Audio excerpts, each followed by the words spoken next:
Mi padre me dio una bofetada frente a 30 personas un sábado de marzo a las 9:15 de la noche. No fue un gesto de rabia descontrolada, fue calculado. Lo sé, porque hubo un segundo antes en que sus ojos me miraron con esa fijeza particular de alguien que ha tomado una decisión y está a punto de ejecutarla. Un segundo en que yo todavía podría haber retrocedido si hubiera entendido lo que venía. Pero no lo entendí porque en 31 años nunca había pasado y porque hay cosas que uno no anticipa precisamente porque no han pasado antes. El sonido fue lo primero, luego el calor en la mejilla, luego el silencio de 30 personas que habían estado hablando y riendo un momento antes y que de pronto no sabían qué hacer con lo que acababan de ver.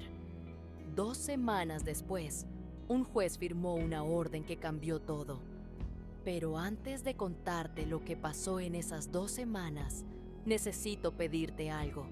Si alguna vez la persona que debía protegerte fue la misma que te hizo daño, y lo hizo frente a otros, y esos otros miraron sin decir nada, escribe en los comentarios. Yo también lo viví. Y si estas historias te llegan, regálame un like.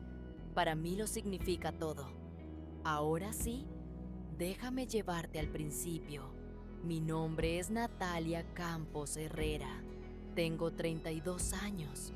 Es Natalia. Soy contadora.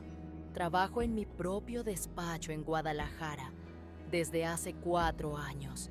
Vivo sola en un apartamento en la colonia Providencia que tiene una planta en el balcón, que cuido con más dedicación de la que probablemente merece, pero que me parece importante mantener viva precisamente porque soy yo quien decide mantenerla. Esa pequeña decisión sobre la planta del balcón me dice más sobre lo que aprendí en los últimos 2 años que cualquier otra cosa que pudiera contarte. Mi padre se llama Héctor Campos Villanueva, 58 años, ingeniero civil retirado anticipadamente después de vender su parte en una empresa constructora que había levantado con 2 socios durante 20 años. La venta le dejó suficiente dinero para vivir bien el resto de su vida sin trabajar, lo cual hizo que el tiempo libre que antes llenaba con el trabajo se convirtiera en tiempo libre que llenó con otras cosas, con el golf los lunes y miércoles, con una copa de whisky cada noche que con los años se convirtió en 2 y luego en 3, con opiniones cada vez más fuertes sobre cómo deberían ser las cosas en general y las cosas de su familia en particular. Mi padre no era un hombre violento en el sentido que aparece en las películas. No gritaba, no rompía objetos.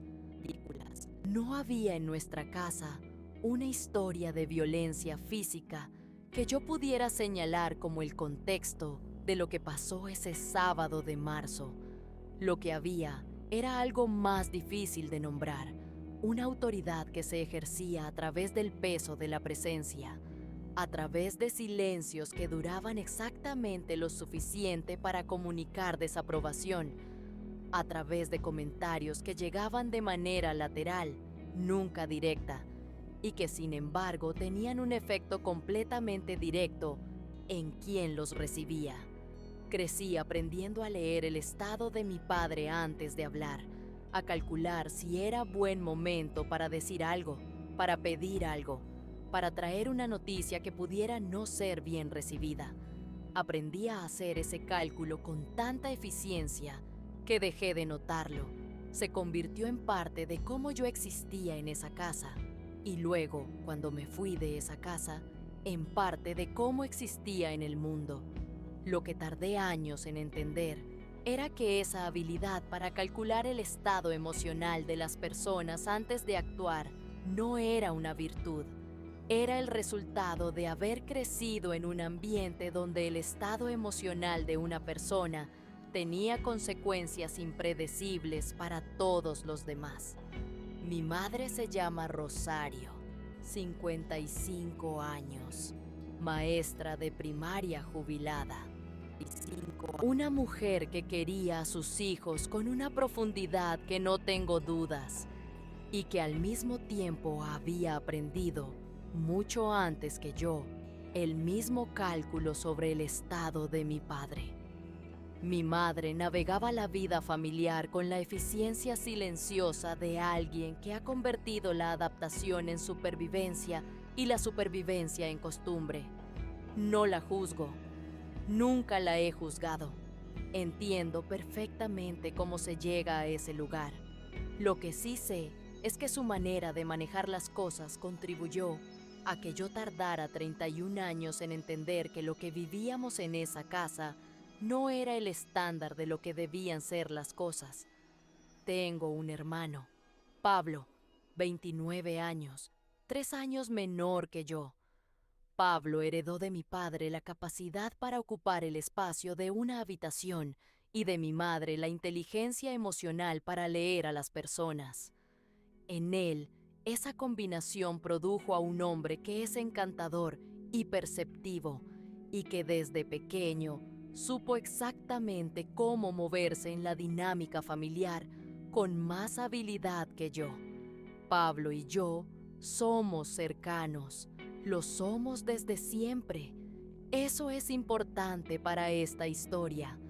La fiesta del cumpleaños de mi padre era por sus 58 años. Mi madre la organizó con su dedicación habitual para estas cosas.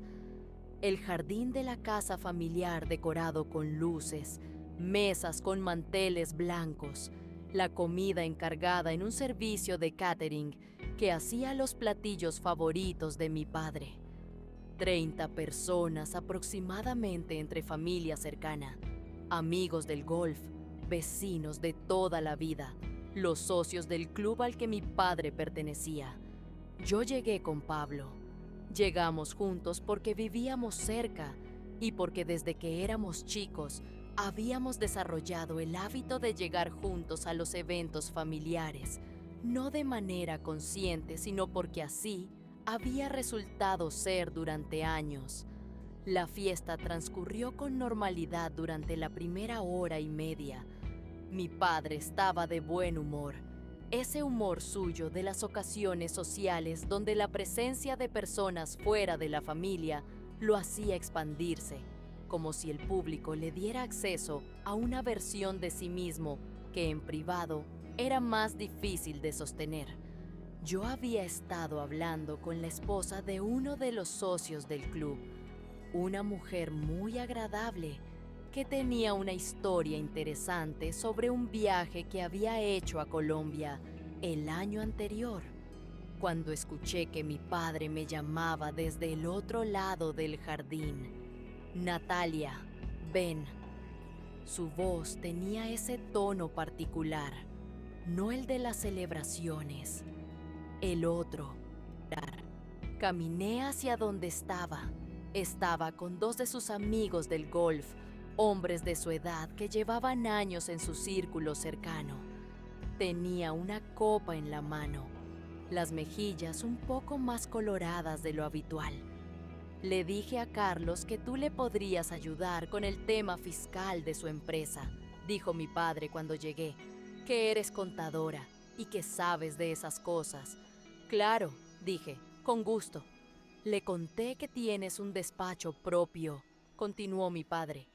Y Carlos me preguntó cuántos clientes tienes. 42 clientes activos actualmente, dije. Mi padre hizo un sonido que no era exactamente una risa. Era ese sonido suyo de cuando algo le parece insuficiente pero no quiere decirlo directamente.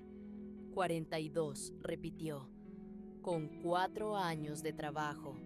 Su tono era el de alguien compartiendo una estadística que habla por sí misma.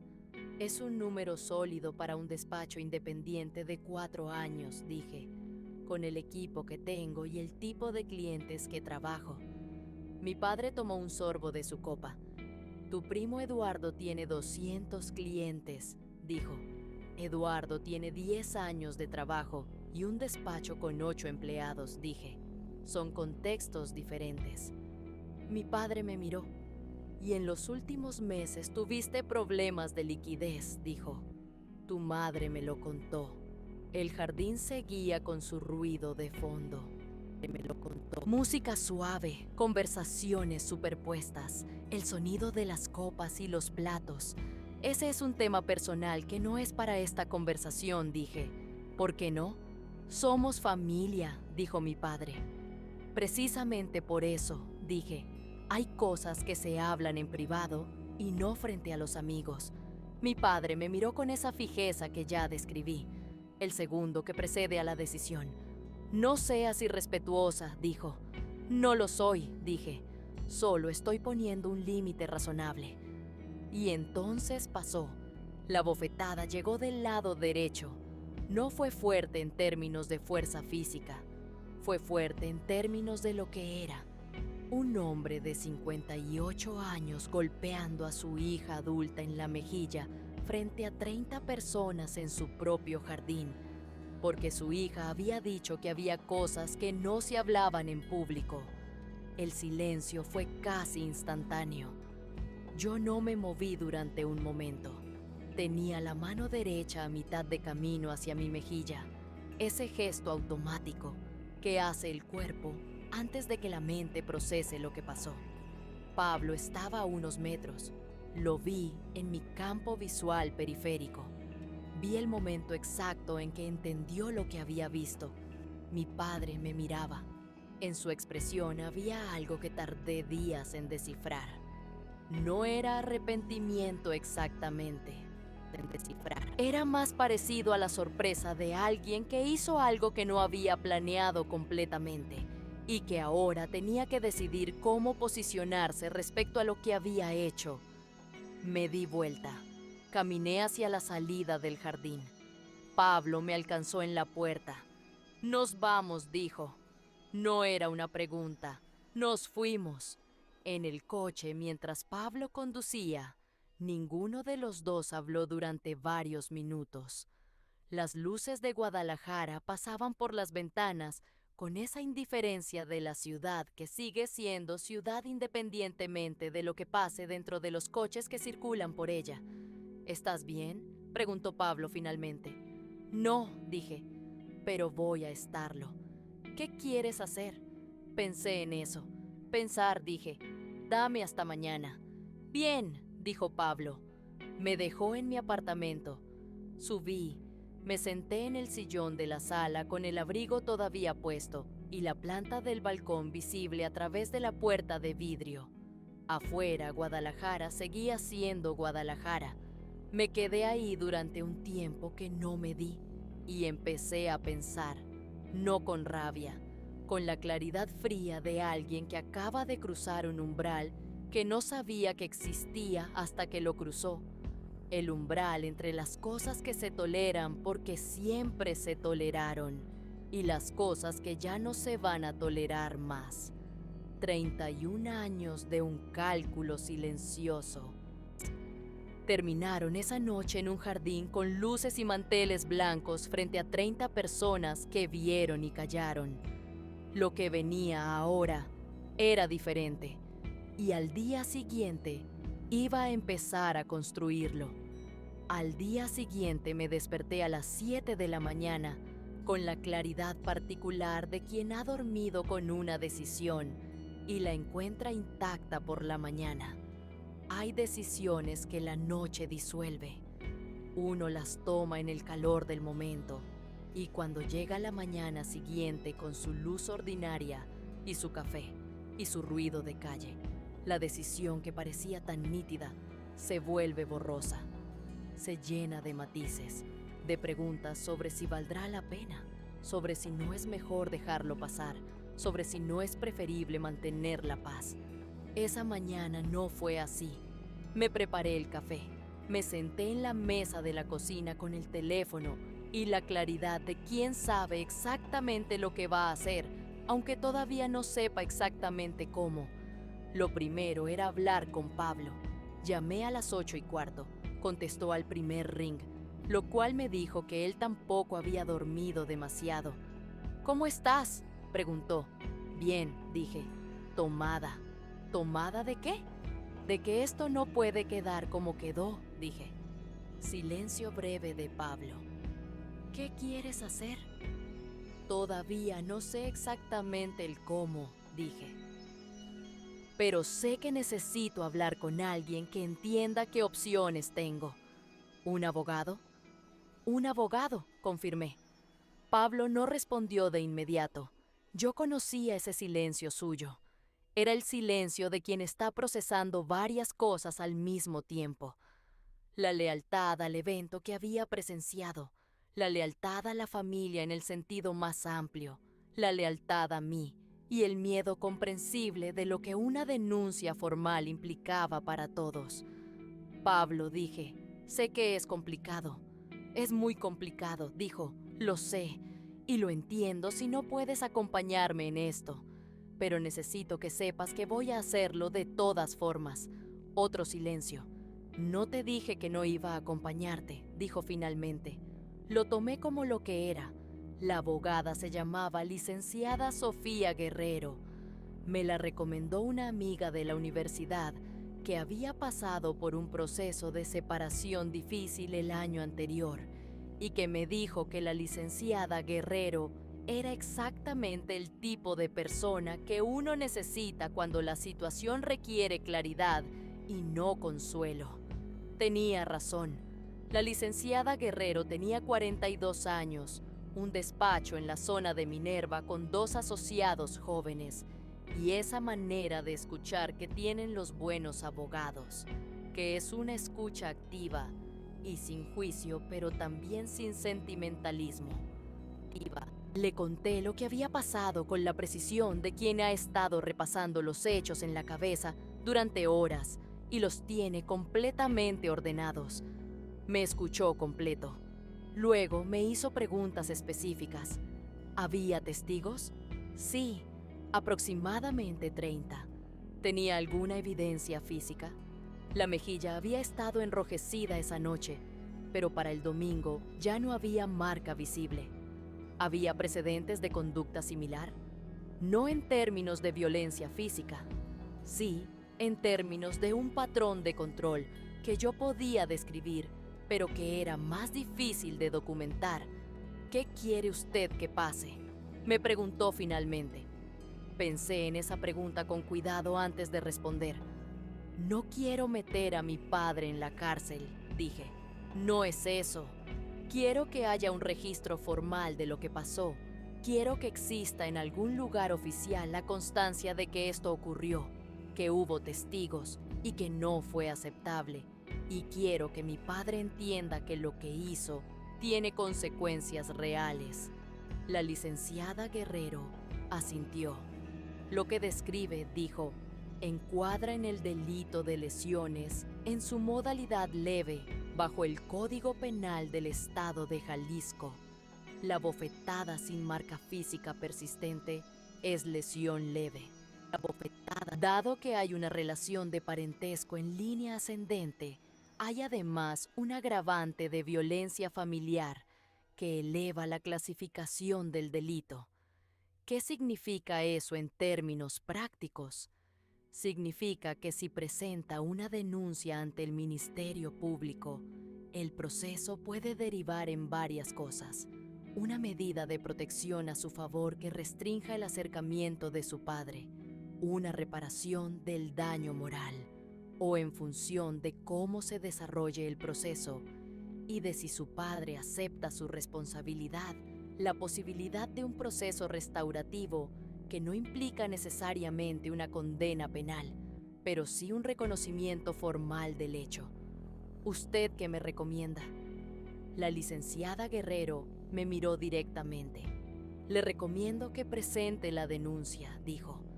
No porque garantice un resultado específico, sino porque lo que describe necesita existir en un registro oficial. Para usted, para su propia historia, y porque la ausencia de consecuencias es, en estos casos, una forma de permiso. La ausencia de consecuencias es una forma de permiso. Guardé esa frase. Presenté la denuncia el lunes por la mañana. Pablo vino conmigo. El Ministerio Público estaba en un edificio en el centro de Guadalajara, con pasillos fluorescentes y sillas de plástico, y ese aire particular de los lugares donde las personas llegan con cosas difíciles y esperan durante horas a que alguien las atienda. Esperamos 2 horas. Cuando me atendió la agente del Ministerio Público, una mujer de unos 40 años con el cabello recogido y una expresión profesional sin ser fría, le conté lo que había pasado. ¿Tiene testigos que puedan confirmar los hechos?, preguntó. Aproximadamente 30, dije. Me miró brevemente. ¿Cuántos están dispuestos a declarar? No lo sé todavía, dije, pero puedo averiguarlo. Le sugiero que lo haga, dijo. La fuerza de la denuncia aumenta considerablemente con testimonio de terceros. ¿Sabes lo que es llegar a casa después de eso y empezar a llamar a personas que estuvieron en esa fiesta? Lo que es preguntar a cada una si está dispuesta a decir en una declaración formal lo que vio. Algunas personas dijeron que sí de inmediato. La esposa del amigo del golf con quien yo había estado hablando antes del incidente. La prima de mi madre, que había estado a 3 metros cuando pasó. Mi madre, una vecina de toda la vida que me llamó ella misma el domingo por la mañana para preguntarme cómo estaba, y que cuando le conté lo que estaba haciendo dijo sin dudar, «Dime dónde y cuándo». Otras personas dijeron que no de manera hostil, con la incomodidad de quien entiende lo que está pidiendo y genuinamente no puede darlo. Una tía que me dijo que lo sentía mucho, pero que no podía enfrentarse a una situación así con la familia. Un amigo del golf de mi padre, que dijo que no había visto nada claramente desde donde estaba, lo cual era casi ciertamente falso, pero que yo no iba a presionar. Al final tenía 5 personas dispuestas a declarar. La licenciada Guerrero me dijo que era suficiente. Mi madre llamó el martes. Su voz tenía esa mezcla de miedo y de no saber cómo manejar lo que venía sin que las cosas se rompieran más. Tu padre me dijo que presentaste una denuncia, dijo.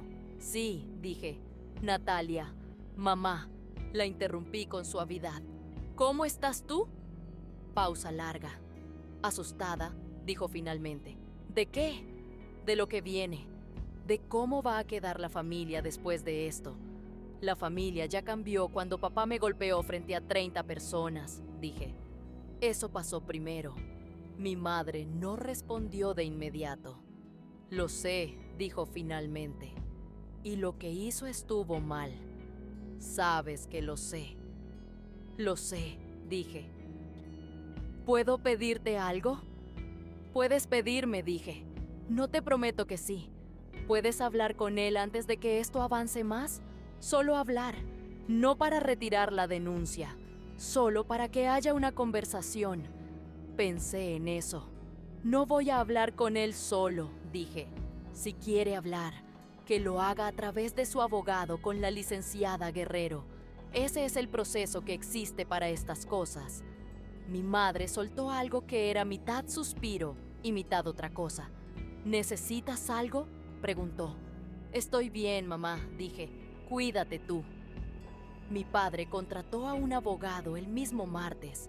Según me informó la licenciada Guerrero, había comenzado a construir una defensa basada en que el incidente había sido descontextualizado, que no había habido intención de daño y que la relación padre-hija tenía una dinámica compleja que un evento aislado no podía representar completamente. Un evento aislado. Le conté eso a Pablo esa noche cuando nos vimos a cenar. Un evento aislado, repetí. Pablo comió en silencio durante un momento. ¿Vas a declarar el patrón completo?, preguntó. Sí, dije. La licenciada Guerrero dice que el contexto es relevante, aunque el delito sea por el evento específico. Es relevante. ¿Cómo te sientes con eso?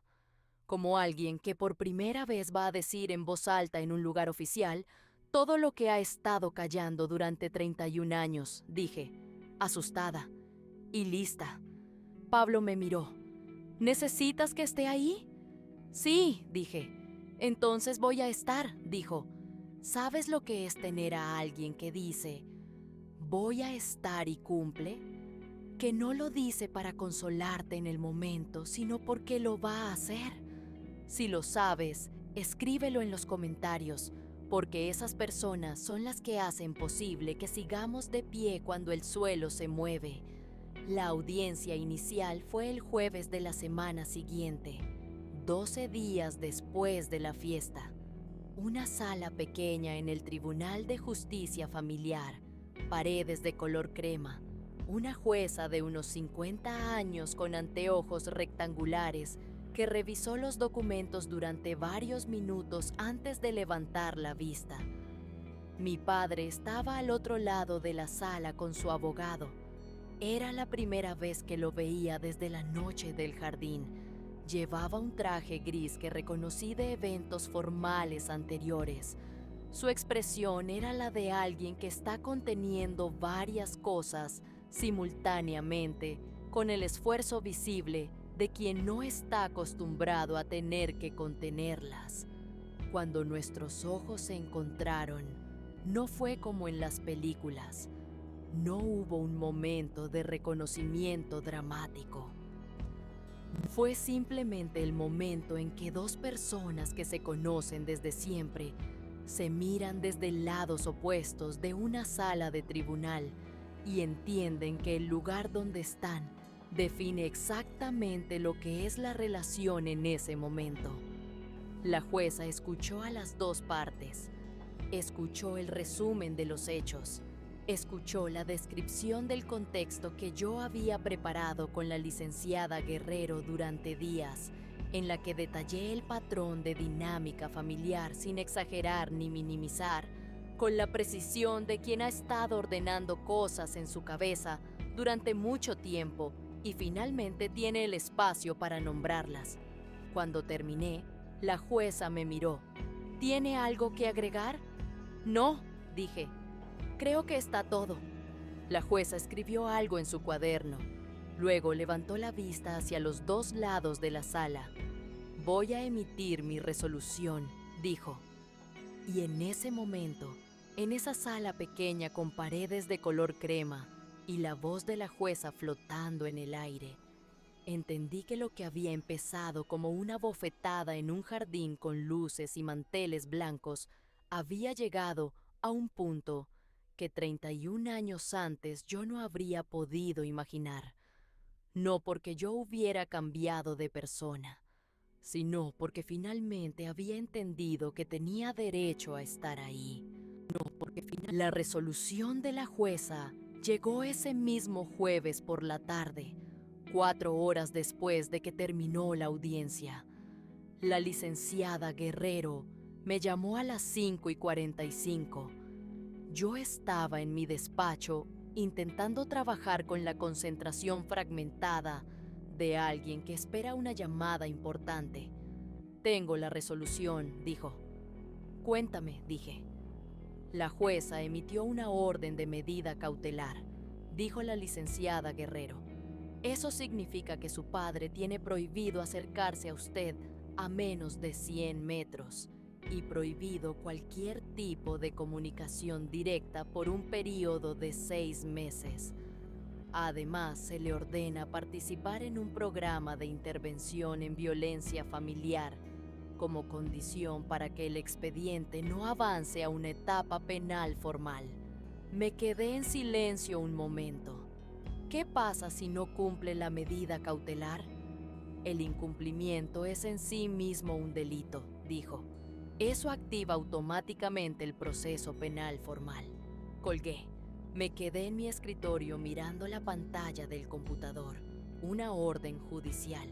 100 metros, 6 meses. Un programa de intervención. No era el final de nada. Era el comienzo de algo que todavía no tenía forma completamente definida, pero era real. No tenía forma. Era un documento con el nombre de una jueza y el sello del tribunal que decía que lo que había pasado ese sábado de marzo no era aceptable y que tenía consecuencias medibles en el mundo real. Llamé a Pablo. Salió. Le dije cuando contestó. ¿Qué pasó? Se lo conté. Cada punto. La medida cautelar, los 100 metros, la prohibición de contacto, el programa de intervención. Pablo escuchó completo. ¿Cómo te sientes?, preguntó cuando terminé. Como alguien que acaba de ver que las cosas que hacemos tienen consecuencias reales, dije. No siempre, no inmediatamente, pero las tienen. Y con respecto a papá, lo quiero, dije. Eso no cambió. Pero querer a alguien no significa aceptar lo que hace.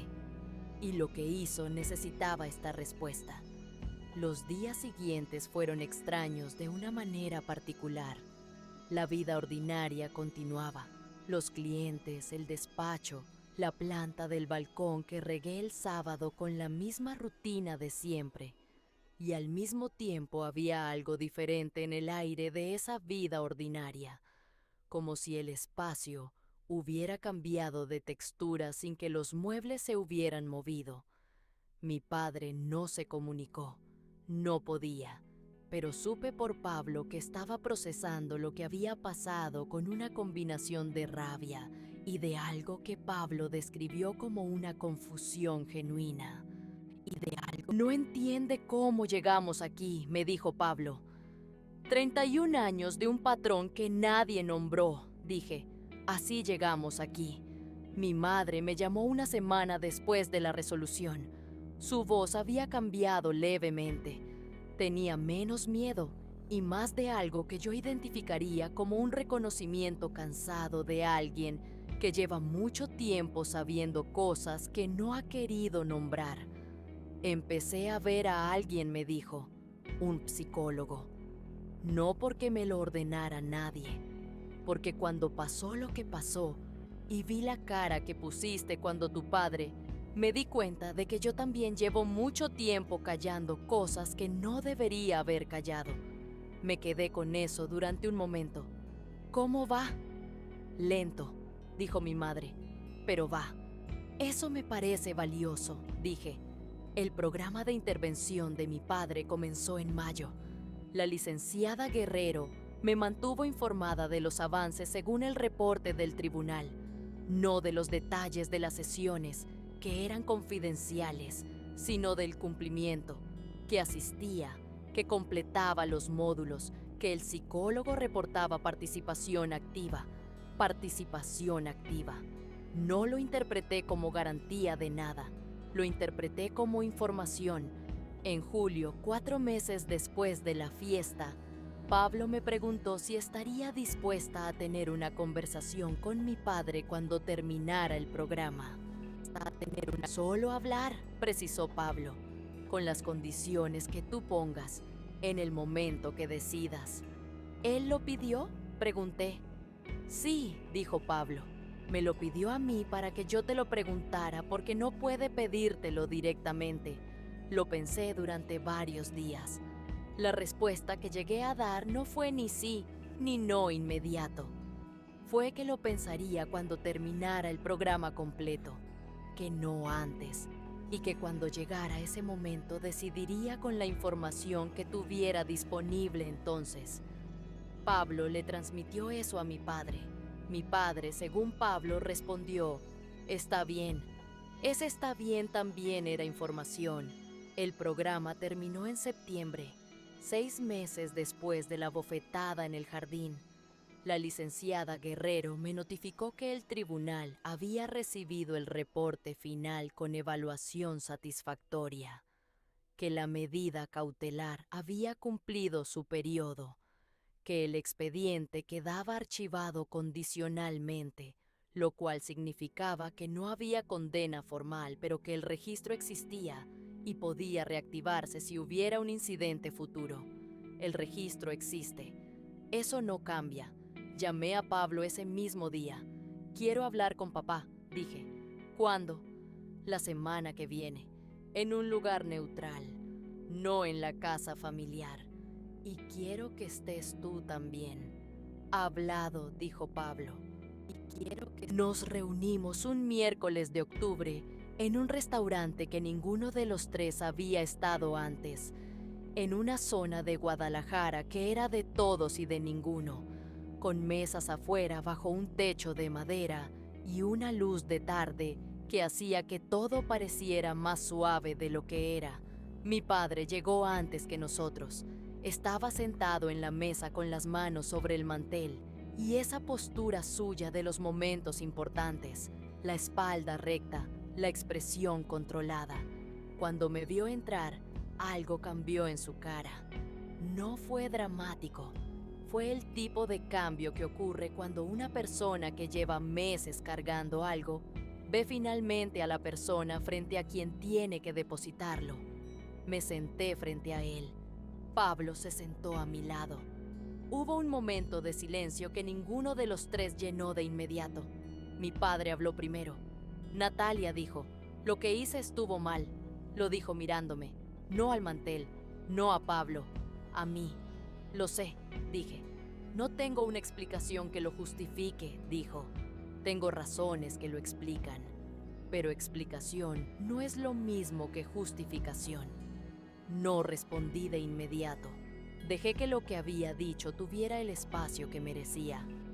¿Qué aprendiste en el programa? Pregunté finalmente. Mi padre tomó un momento antes de responder. Que el control no es lo mismo que el respeto, dijo. Que confundí las dos cosas durante mucho tiempo y que las personas que más quería fueron las que más cargaron esa confusión. Miré a Pablo. Pablo me devolvió la mirada sin decir nada. ¿Eso lo crees o lo aprendiste a decir?, pregunté. Mi padre me miró. Las dos cosas, dijo. Aprendí a decirlo porque me enseñaron las palabras. Y mientras las decía, empecé a creerlo porque reconocí lo que describían. Era la respuesta más honesta que podía dar. Más honesta que cualquier cosa que mi padre me hubiera dicho en 32 años. No fue una reconciliación de película. No hubo lágrimas, ni abrazo, ni la música que sube cuando todo se resuelve. Fue una conversación de 2 horas con agua mineral y sin alcohol, porque yo lo había pedido así, y mi padre no había dicho nada. Con Pablo como testigo silencioso de algo que era entre mi padre y yo. Al final, cuando ya habíamos hablado de lo que había que hablar, mi padre me preguntó algo que no esperaba. ¿Puedo llamarte alguna vez? Pensé en eso. Sí, dije, pero despacio. No como antes, despacio y diferente. Mi padre asintió. Despacio y diferente, repitió. Han pasado 1 año y medio desde el sábado de marzo. Mi padre y yo hablamos aproximadamente 1 vez por semana. Las conversaciones son más cortas en algunos sentidos, más reales en otros. Más cortas. Hay cosas que antes nunca se decían y que ahora se dicen. Hay cosas que antes se decían de cierta manera y que ahora se dicen de otra. No es perfecto. Las relaciones que han pasado por lo que pasó la nuestra no se vuelven perfectas, se vuelven honestas.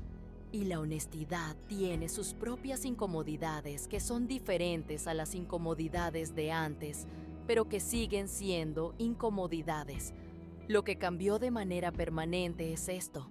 El registro existe. La jueza lo firmó. El tribunal lo archivó. En algún lugar oficial del sistema de justicia de Jalisco existe un documento que dice que lo que pasó ese sábado de marzo no debió ocurrir y que tuvo consecuencias. Eso no desaparece. Y la planta del balcón sigue viva. La riego los martes y los sábados. A veces los miércoles sí me parece que la necesita. Nadie me dijo cuándo regarla. Yo decidí cuándo regarla. Sigue siendo la decisión más pequeña e importante que tomo cada semana. Mi nombre es Natalia Campos Herrera. Tengo 32 años.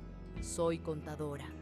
tengo 42 clientes y aprendí, con una bofetada en un jardín y una orden judicial 2 semanas después, que la ausencia de consecuencias es una forma de permiso y que yo nunca más iba a dar ese permiso. Gracias por quedarte conmigo hasta el final. Permiso. Si esta historia te llegó, escribe en los comentarios qué momento te golpeó más fuerte. ¿Fue la bofetada frente a 30 personas?